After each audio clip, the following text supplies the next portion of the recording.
anymore. Obviously, college and high school is still very much ingrained into you guys. Why are 2-a-days important for you guys? Why do you still do them? I mean, kind of talk about the philosophy of 2-a-days and why they're important for you guys. I would prefer not to do them. Okay. Okay. And I try to do as few of them as possible. The NCAA, I mean, you got to be a physics major almost to figure out their practice schedule. But anyways, you have so many opportunities to get 29 practices. Okay. And we're going to make sure we get every practice opportunity. Sure. And just because the number of opportunities we have in the number of days, it predicates how many 2-a-days you have to have. So last year we had 2. This year we only have 3. Oh wow. Okay. And so I prefer the 1-a-days. Now with the 2-a-days, we try to be smart about it. When we do a 2-a-day, the day before the 2-a-day, we try to have a morning practice. Mm-hmm. On the 2-a-day, we don't go, the old format was you go 9 to 11, 2 to 4. When we do a 2-a-day, we're out here at 7:30 in the morning, and then we won't go until 7 o'clock tonight. Okay. So we want to make sure the players, get a good 10 hours off their feet before they practice again. And then the next day, we won't go till later in the afternoon. Okay. So, my thing is that your best practices are when you give your players recovery time. Sure. And so even when we do a 2-a-day, we look at the day before and the day after to make sure that there's space in there. And, we don't want to put these guys at risk, and we want to have a quality practice. Okay. Is that why the stress it puts on a team, for your players, the 2-a-day expedited, is that what you don't like about it, or? No, I just, what I don't like is a lot of times it affects the quality of practice. Okay. And there's no question. There's a mental toughness aspect to it that you like, and it's part of the grind of camp. But, in the old days when you went, 2-a-days, and I remember even going 3-a-days, mm-hmm. It was almost this mindset of, we're going to go and we're going to grind.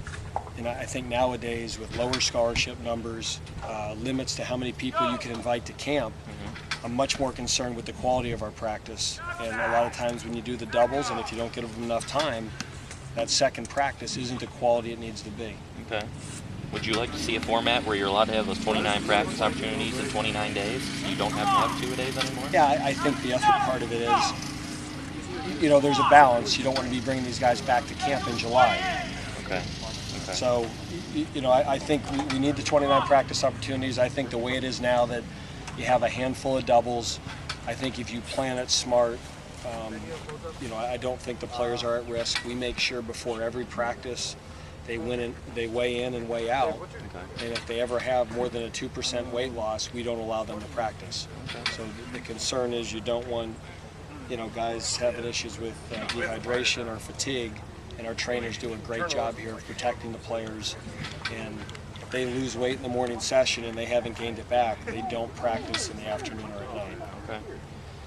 Some coaches love 2-a-days. They say it builds team camaraderie. It's a rite of passage with football. You can't have 2-a-days without football. And I mean, obviously your mentality is different, but do you see a benefit to 2-a-days that some coaches? I mean, where's your philosophy come from? Why did you develop the not liking them? Well, a lot of other coaches? I think a lot of it was coaching down south for 5 years. Okay. That when you're dealing with that type of extreme heat, and all it takes is to have one scare of a player being dehydrated, going in the full body cramp.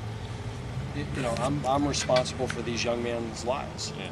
And as much as you love the grind and the mental toughness, there becomes a part that if you're putting a player at risk, it's not worth the reward of the doubles. And I think the camaraderie is also developed, just from the walkthroughs and the meetings and just constantly being around each other for these 3 weeks. I mean, we're together from, at times 5:30, 6 o'clock in the morning until 10 o'clock at night. Yeah. And, again, and I think just the roster sizes are smaller. Mm-hmm. In the old days you had more scholarships and you could invite more guys to camp. And so you're doing double days with a bigger team roster than you have now. Mm-hmm. Have you ever experienced any scary situations with your players? Yeah, I did. I did when I was the head coach of Richmond. I had a young man that, it was a double session, and he didn't hydrate himself properly.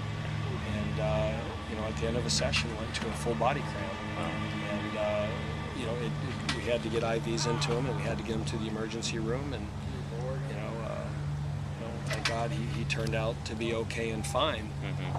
But when that ambulance pulls out, and you know that you're responsible for that young man, we take that responsibility seriously, and that scares you. Mm-hmm. And so again, as much as you love the hardness and the toughness and the camaraderie, I don't want to put our players at risk. Yeah, good stuff.